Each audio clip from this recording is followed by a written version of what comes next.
Muy buenas tardes. Mi nombre es Jorge Larsson, biólogo, y soy coordinador de planeación para el uso de la biodiversidad en la CONABIO, y este es el seminario de charlas virtuales del área de difusión científica. Les agradezco mucho a quienes estén participando de esta charla. Fui invitado, agradezco a María del Valle del área de la Dirección de Comunicación Científica de la CONABIO a participar en esta charla que tiene como título Nopales, Tunas y Choconostles. De lo que se trata esta presentación, y en un momento compartiré la pantalla, pero para los que no lo conozcan, se trata de un folleto que al desdoblarse nos habla de los nopales y las nopaleras de México, de diferentes temas. Y concluye con un mapa de la distribución de estas especies, principalmente las comestibles. A lo largo de la presentación verán detalles del mapa, del cartel, y quería, para quienes no están familiarizados con el producto editorial, que pudieran conocer el formato. Voy a proceder a compartir la pantalla.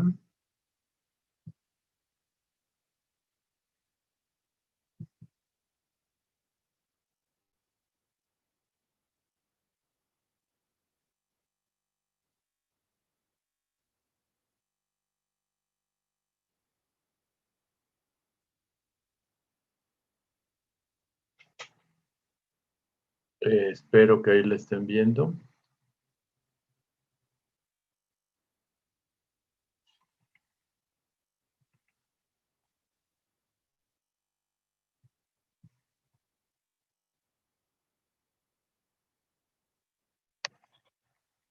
Espero que ahí esté bien y se escuche.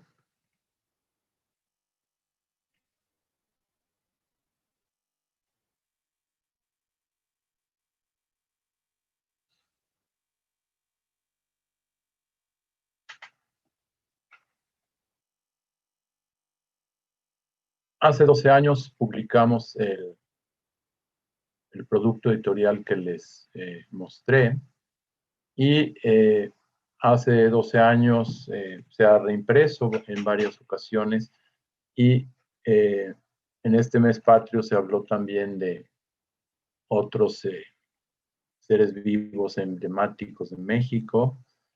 Y la invitación a presentar este producto a 12 años, pues es un ejercicio de nostalgia, y también es una invitación a que lo lean. Ahora la CONABIO trabaja mucho más en medios que hace 12 años, y esto está disponible para su consulta en buena resolución para cualquiera de ustedes. Aprovechando que está el mes patrio, y como introducción, hablo un momento del nopal que está en la portada. Pertenece a la especie Opuntia streptacantha, que es ni más ni menos, y probablemente, muy probablemente, la especie que se incluye, perdón, en el escudo nacional. Aquí vemos una ilustración de la misma especie, Opuntia streptacantha, en el códice de Martín de la Cruz Badiano. Y quise traer a colación esta publicación del año 2010 del Instituto de Biología de la UNAM, de la Universidad Nacional Autónoma de México, donde el doctor Abisaí García, en su texto, nos explica que si bien es discutible la identidad de la especie de nopal que se representa en el escudo nacional, es probable que se trate de Opuntia streptacantha, la especie nativa más abundante de la región, de porte arborescente, espinas duras, flores anaranjadas y frutos rojos. Cuando decidimos hacer el mapa, entonces, uno de los temas era cómo o qué seleccionar, qué utilizar en la portada. Y de inmediato hubo un consenso de que Opuntia streptacantha era el nopal de los nopales, ¿no? El más importante por muchas razones de tipo cultural, de domesticación, de uso y de, obviamente, simbología patriótica y nacionalista, ¿no? Este mapa, este producto editorial se realizó en un contexto donde en la Conavio iniciábamos el trabajo de recursos biológicos, les llamábamos en ese entonces colectivos, y acabamos de producir este mapa sobre los magueyes mezcaleros de México. Este había tenido muy buena recepción y el ingeniero Vicente Calva, que en paz descanse, se acercó a la Conavio, el presidente entonces del Consejo Mexicano de Nopal y Tuna, es decir, el brazo civil del sistema Producto Nopal en México, y él se acercó a la Conavio a pedirnos que produjéramos este mapa. Lo hicimos en pocos meses, en 7 meses, y quisiera resaltar lo satisfactorio que fue que directamente los productores pidieran a la Conavio la realización de un producto para ellos y no fuera la Conavio quien se propusiera generar un producto para México, para el país, ¿no? El que fuera solicitud de los productores hizo toda la diferencia en términos de la posibilidad de hacer en cerca de 7 meses un producto como este. El Consejo Mexicano de Nopal y Tuna, como representante de los productores, nos pidió entonces la realización de un mapa similar al de magueyes, pero con sus propias características. Con el apoyo de la Zagarpa, la Semarnat, la Conavio, se puso a hacer este producto, coordinarlo, a solicitud del Consejo Mexicano de Nopal y Tuna, con ese nombre que siempre me pareció y parece simpático de Comen Tuna, algo que debemos hacer cada vez más. Además de las instituciones de gobierno, la red Nopal, que era el brazo científico del sistema Producto Nopal, integraba ya a los principales investigadores de los nopales en México, activos en ese tema, y a través de ellos, de la red Nopal, entramos en contacto y el conocimiento científico y botánico, ecológico que está expresado en este mapa,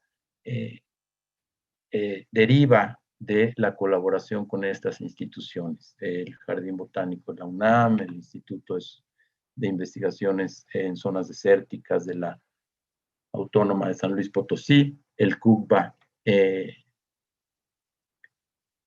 Centro Regional de Chapingo en el Centro Norte, el INIFAP y el CUCBA de la Universidad de Guadalajara, además de otros colaboradores que mencionaré después. La posibilidad de sentar a la mesa a investigadores de instituciones con enfoques diversos lo proveyó, el Comentuna y la red Nopal.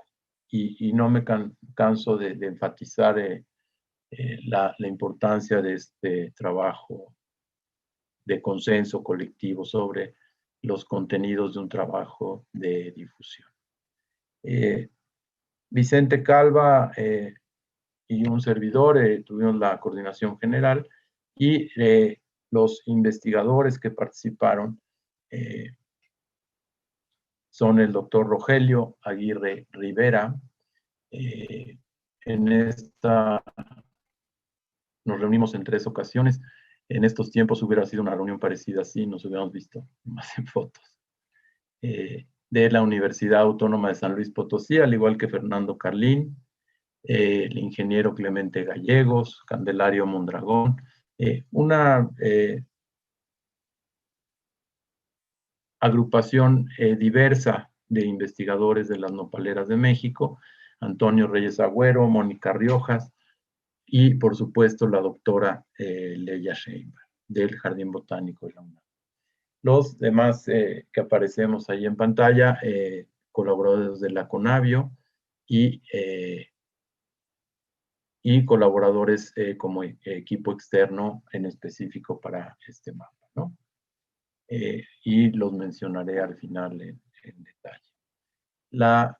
El concepto de nopal es genérico culturalmente y es también un género biológico. Es Opuntia, el género descrito por Linneo tempranamente. Ahí se puede ver un poco pixeleado uno de los ejemplares del Museo del Linneo, del herbario, perdón. Este género tiene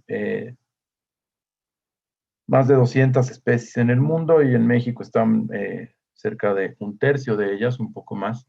Y no voy a detallar esto, la invitación es a que lean el mapa y su contenido, y ahí verán que hay una gran diversidad de especies, y esto no ha cambiado mucho en los últimos años. Lo que quiero comentarles sobre esta experiencia, y tiene mucho que ver con las actividades actuales de la Dirección de Comunicación Científica en la CONABIO, es el uso de la ilustración.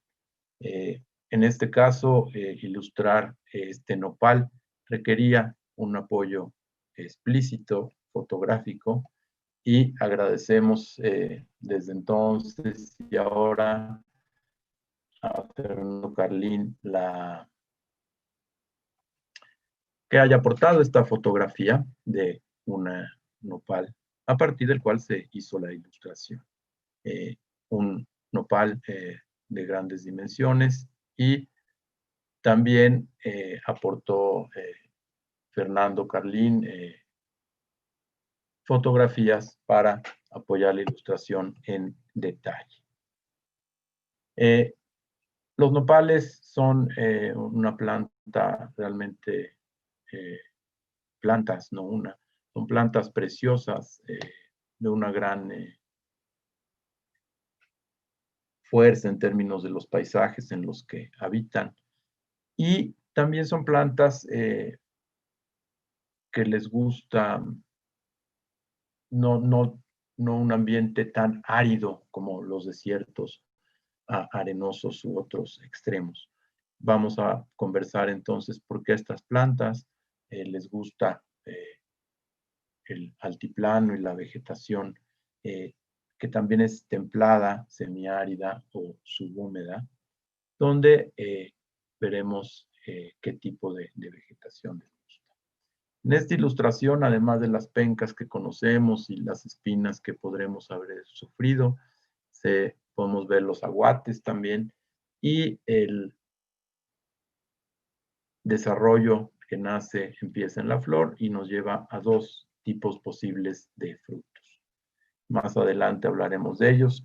Básicamente lo que son es la tuna, es un fruto dulce, donde la pulpa es jugosa y la cáscara es delgada. El choconostle, que a veces puede aparecer dentro de la misma especie, individuos que producen choconostle y otros que producen tuna. El choconostle en otra especie, en este caso no Streptacantha, es una tuna ácida. Eso es lo que textualmente quiere decir en náhuatl, y ahí ensancha la cáscara, que es ácida, y la pulpa es pequeña y seca, y no es la parte que se consume.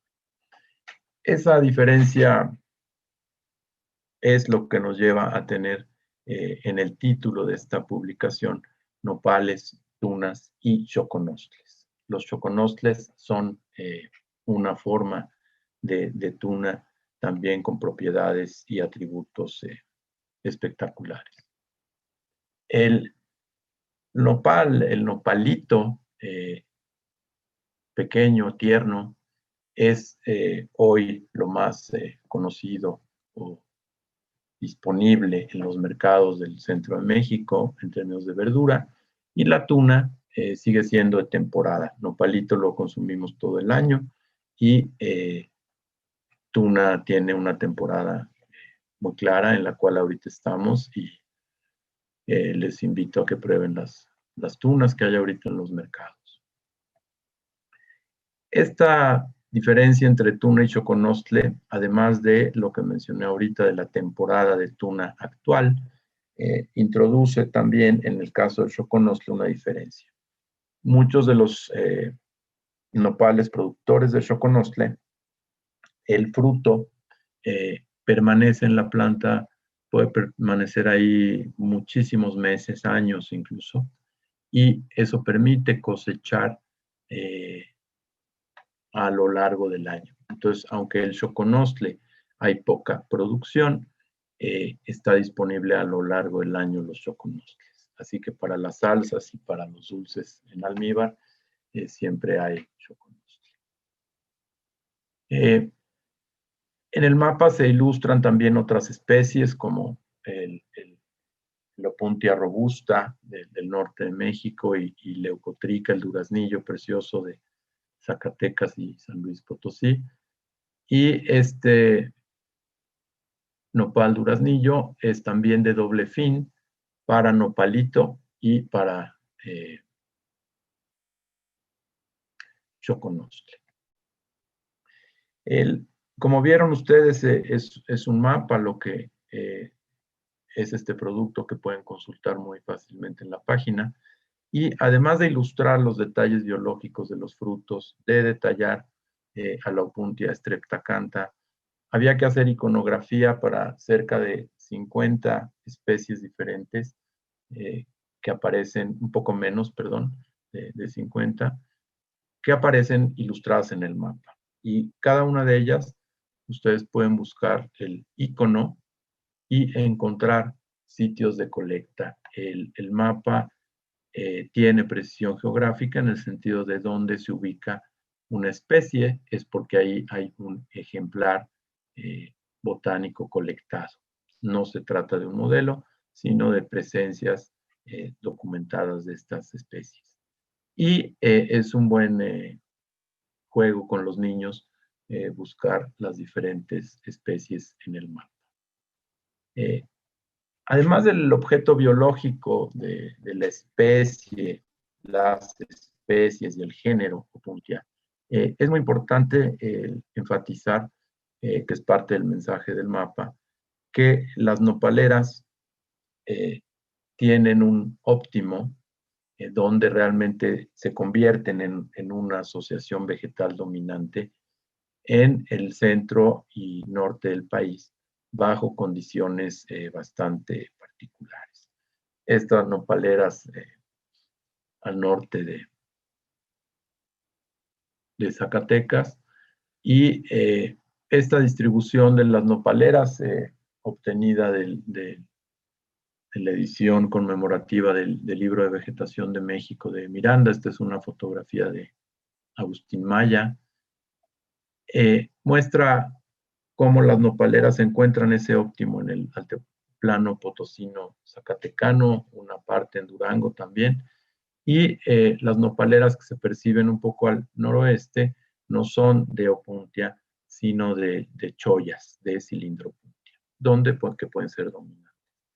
Entonces, aunque el mapa que les mostré, perdón que me regresé un poquito, muestra que hay nopales por todo México,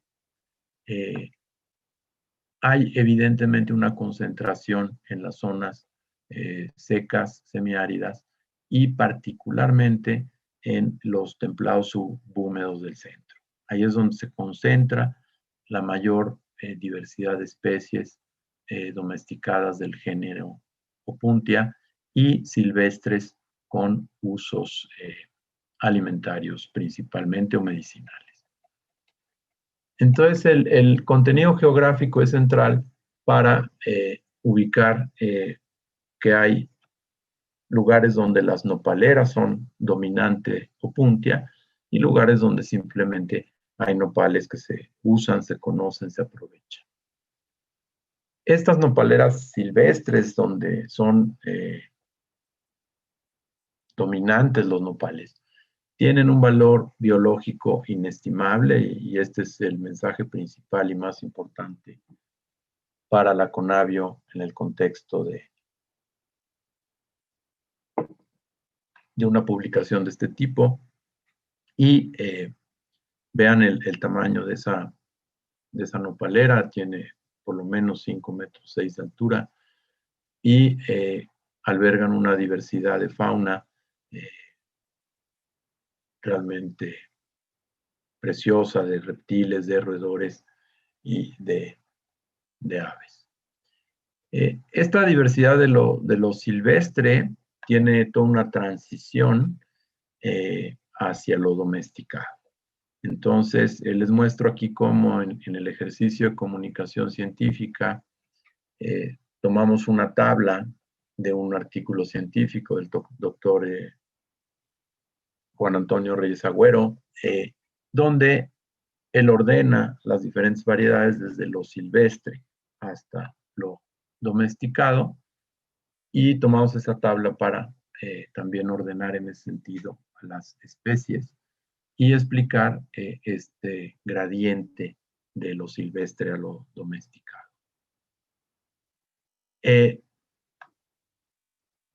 Siendo a solicitud de los productores, dedicamos una sección al tema de la producción en México en esos años, y voy a comentar en lo siguiente unas cifras, pero aparentemente a 12 años no ha cambiado sustancialmente la situación en términos de lo que pasa en México, aunque algunos municipios reportan ahora más, otros menos, pero el panorama general es que los principales productores de nopalito son el municipio de Tlalnepantla en Morelos y Milpalta en el Distrito Federal, y en el Estado de México, Otumba. Y para tuna, Zacatecas, Jalisco y el Estado de México predomina. Esto lo pueden consultar a detalle en el mapa. Y esto es una de las cosas que revisamos si había cambiado, y gracias a la colaboración de Fabiola González, que colabora con nuestro equipo en la Conavio, actualizó las cifras a 2019 de acuerdo con el CIAP, y se aprecia algo muy similar a lo que podrán ver en la tabla, con algunos pequeños cambios en los porcentajes, ¿no? Y en el caso de nopalito y por municipios, también los cambios no son tan importantes. Lo que podemos ver es que hay una concentración de la producción en ciertas regiones. Más allá de las cifras, y esta es una de las partes que más disfruté yo y le tengo cariño de este mapa, se los voy a dejar en su versión sin letras, y les voy a leer brevemente el pie de foto para que vean la diversidad de productos que realmente nos aportan estas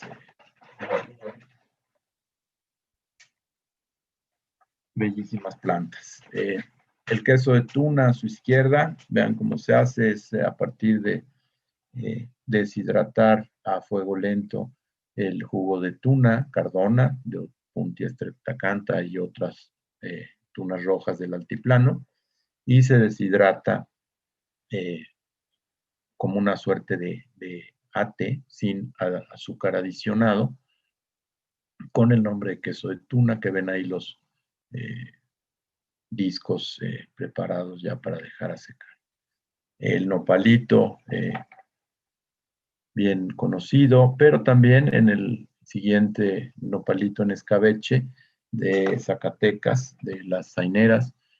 Cada uno de estos productos lo obtuvimos de productores pequeños de diferentes estados de la República, y en este caso se trata de nopalitos que son más fibrosos que el nopalito verdura que comemos, y por tanto resisten con mucha dignidad el escabeche, no se aguanan, sino quedan realmente con una textura espléndida.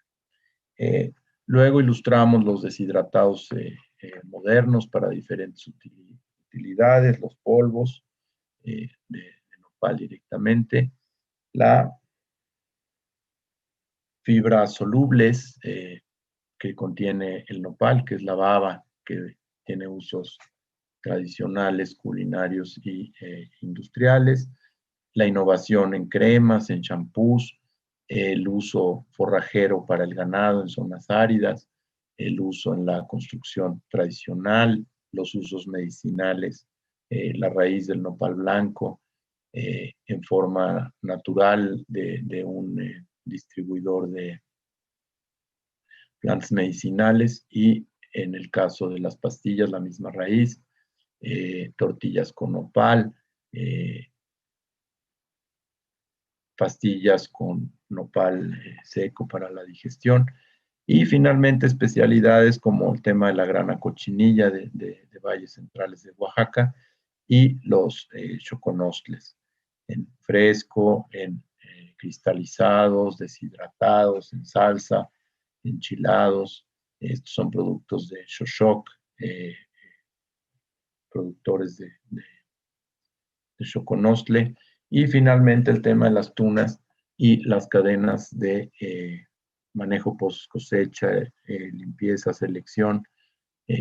Todas estas son actividades hoy vigentes, son productos disponibles allá afuera, y pues no puedo más que invitarlos a que los consuman. Esta foto es una pequeña provocación. Algunos de ustedes, aunque no ahorita no veo el chat, me podrían decir dónde es. Pareciera tal vez Zacatecas, ¿por qué no? Pero no, es el Etna en Italia, en Sicilia. Y ahí tienen una práctica ya centenaria de más de 300 años, donde quitan los botones florales tiernos para provocar, incentivar la producción de más frutos. Y con la escosolatura, que le llaman, tienen un manejo agrícola en México desconocido y desarrollado con base en materiales históricos que salieron de la Nueva España, ahora México, ¿no? Pensamos siempre en los nopales y pues en el mes patrio más, en una visión de alguna manera nacionalista a veces de los nopales, y es importante saber que son importantes también para muchos otros países del mundo y culturas desde hace centenares de años, y también en otras regiones recientemente. Por ejemplo, hay una denominación de origen, no es la única, de Ficot India del Etna.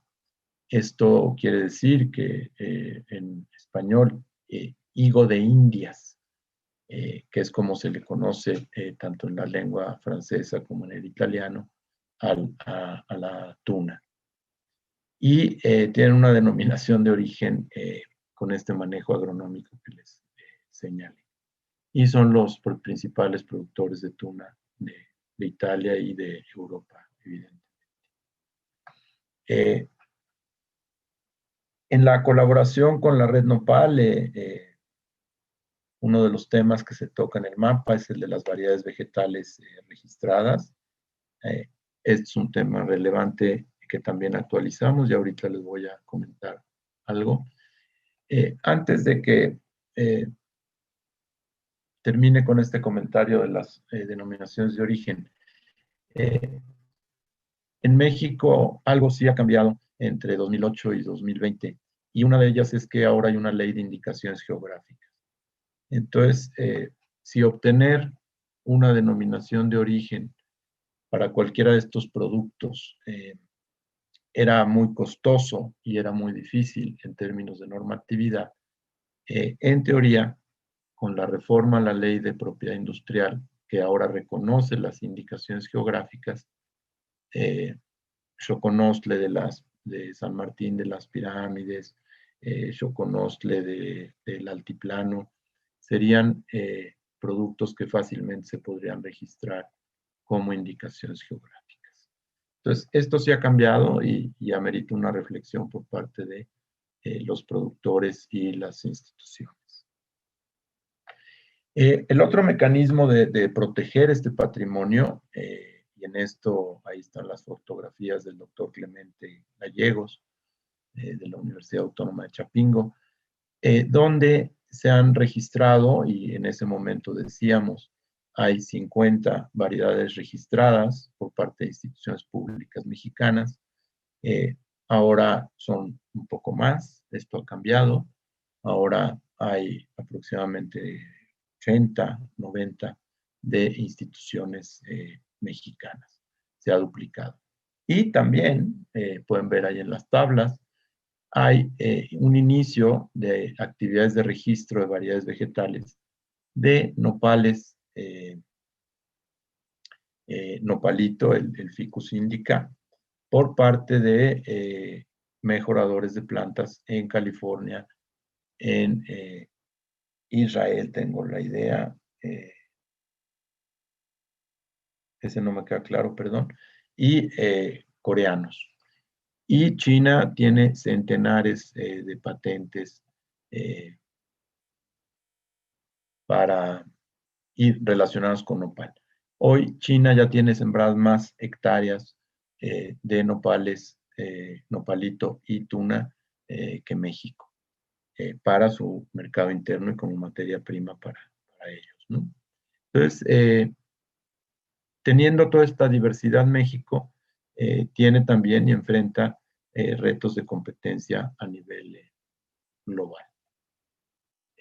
Agradezco también a Fabiola González por esta actualización del tema de variedades vegetales, para darnos cuenta que sigue habiendo actividad en esto y recientemente, como parte de la firma del Tratado de TEMEC, el nuevo tratado con Estados Unidos y Canadá, México adoptó una protección más estricta a estas variedades, lo cual hace todavía más importante el trabajo de las instituciones públicas y en el registro de estas variedades, ¿no?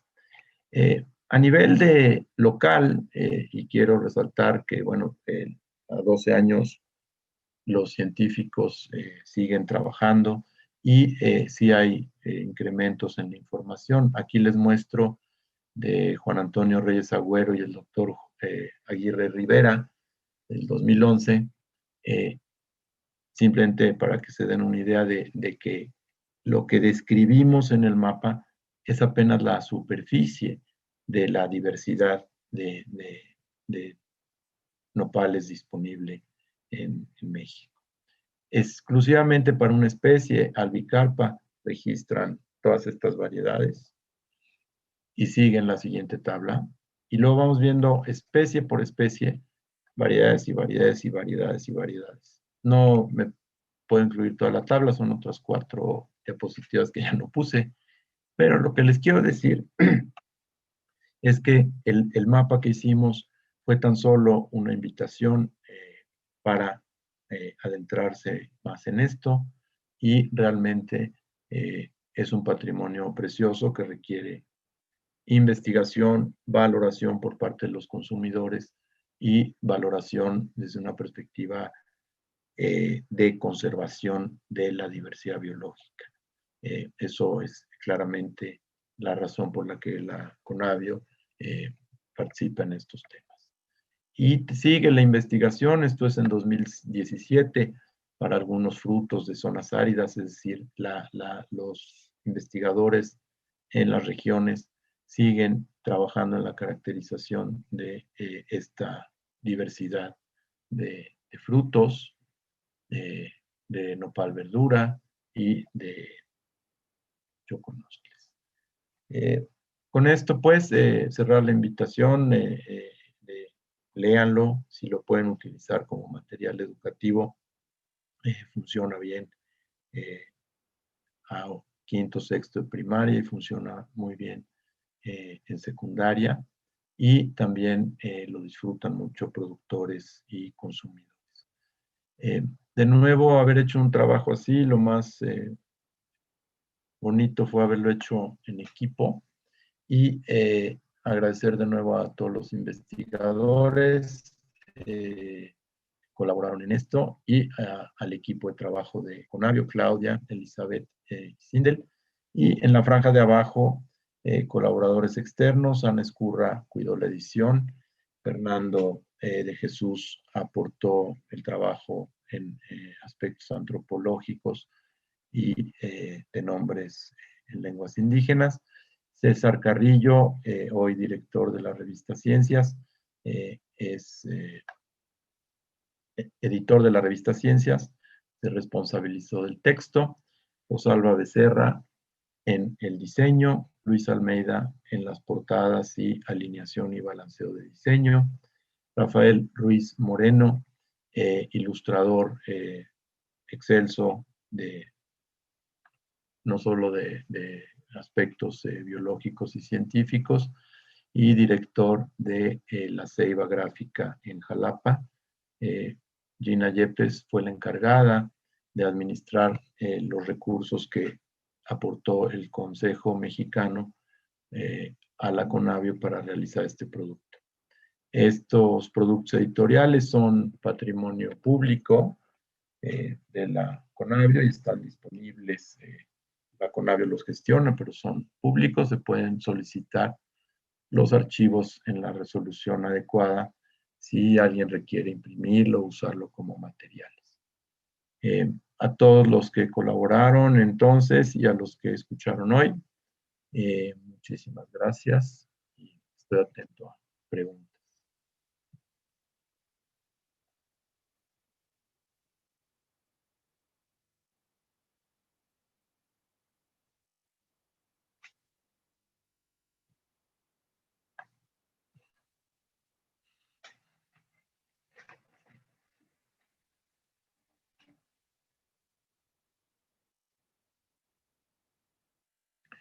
Buenas tardes. Preguntan si los nopales tienen propiedades medicinales. Sí, la raíz de nopal en particular, pero sobre todo son un complemento y un alimento muy rico. Los choconosles, por su concentración de vitaminas, las tunas, fibra, y obviamente el nopalito, fibras líquidas y fibras duras, realmente muy importante. Me preguntan, entonces sí las tienen y usted los puede encontrar en muchas, pero es un complemento. Su uso es en la medicina tradicional y en la medicina alternativa moderna es muy, muy común. Me preguntan también si hay especies de nopales en peligro de extinción.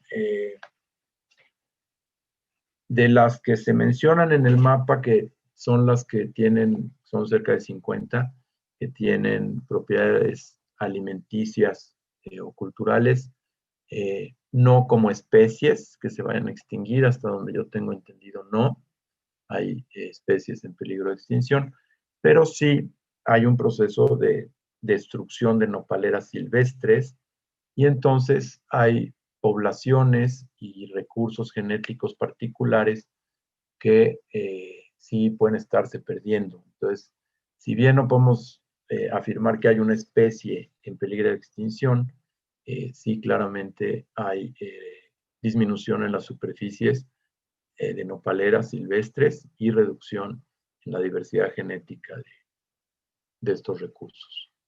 Me preguntan también por ahí si cuál de las especies es hospedera de la grana cochinilla.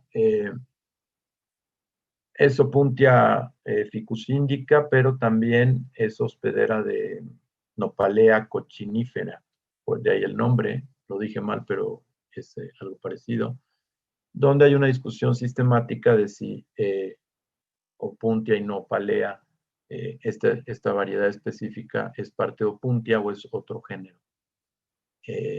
Y eso, bueno, está en valles centrales de Oaxaca principalmente. El principal productor mundial es el Perú, no México. Me preguntan cómo reconocer en campo a la planta de choconostle.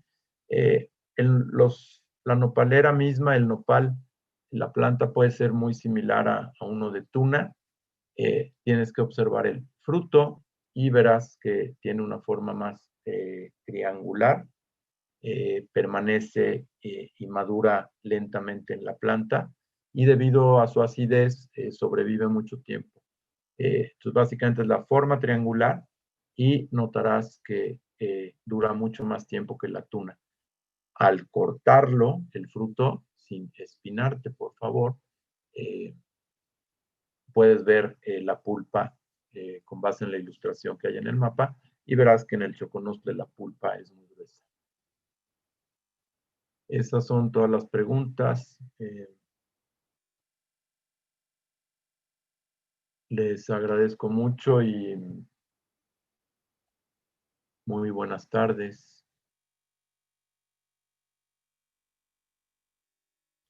Una última pregunta.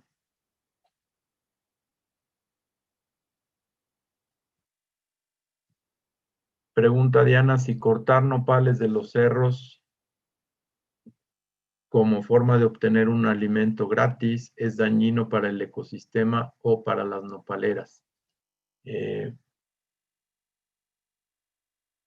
Para obtener alimento gratis es poco probable que sea dañino porque te refieres a autoconsumo y pues no puedes comer tantos nopales.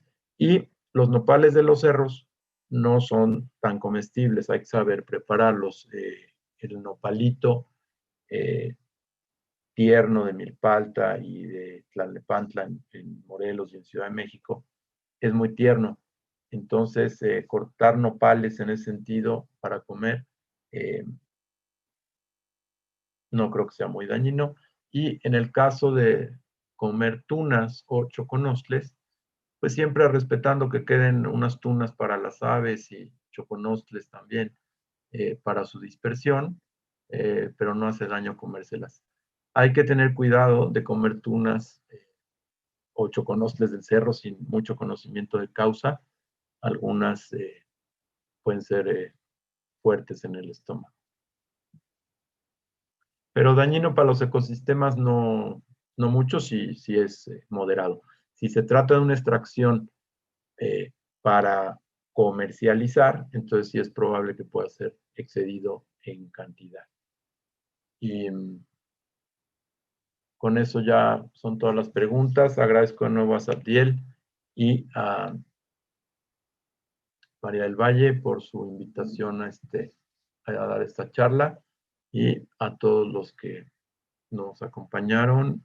Buenas tardes y muchas gracias.